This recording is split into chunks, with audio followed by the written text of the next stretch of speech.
itigil ang kasinungalingan. Ang katotohanan, tinatarget nyo si BP Sara dahil siya'y banta sa 2028. No other way of explaining it. Mahiya kayo.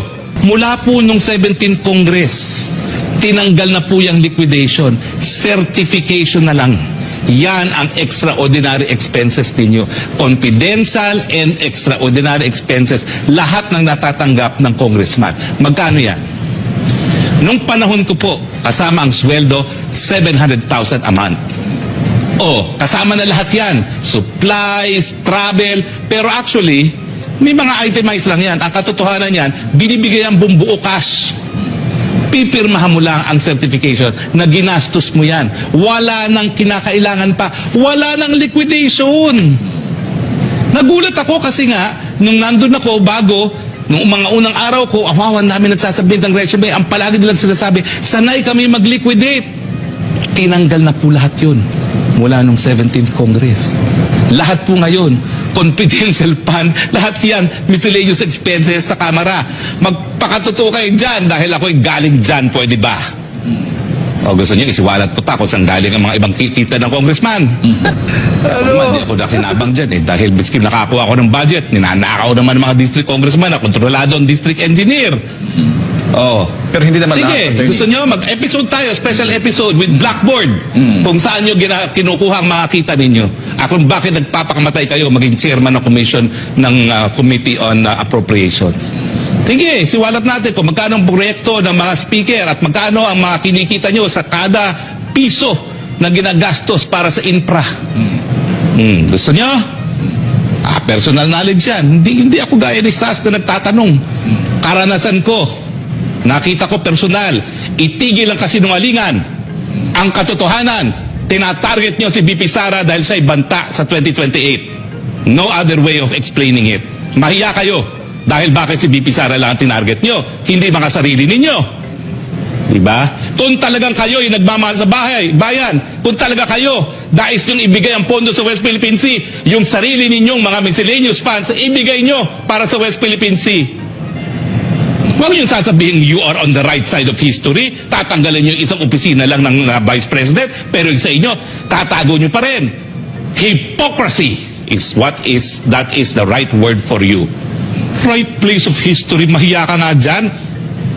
Wala ka nga dyan liquidation ngayon sa House Pirma lang kayo ng pirma dyan.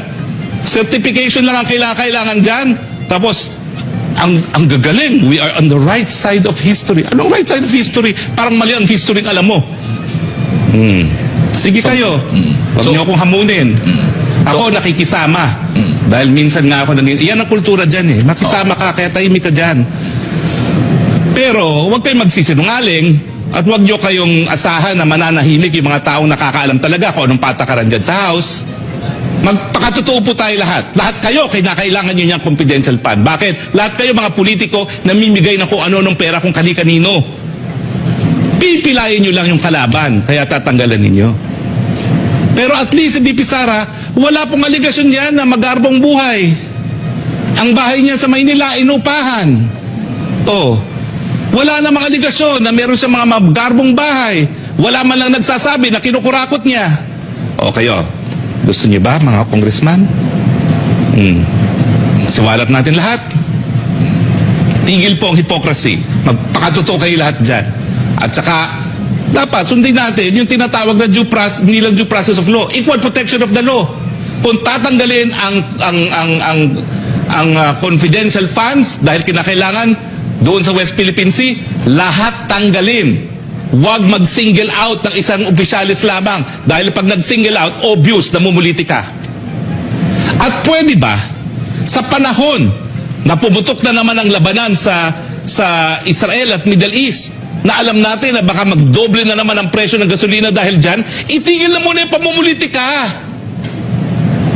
Ako, umakit ako sa entablado ni PBBM na talaga ang pamilya, linabanan ko. Bakit? Dahil naniwala ako na sa dami ng problema ng COVID, ng Ukraine, kinakailangan talaga yung pag-iisa na yan. Bakit yung sisirain yung pagkakaisa na yun? Hindi naman kayo umakit dyan sa entablado na yan. Itigil yan, mahiya kayo. Sa panahon na ang daming paghamon, uunahin nyo inyong mga personal na ambisyon. Nasaan ang kaluluwa ninyo? Meanwhile, pwedeng magdoble na naman ang presyo ng gasolina.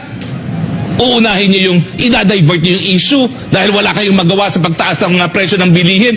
Pupuruhan niyo yung kalaban niyo sa 2028. Mahiya kayo!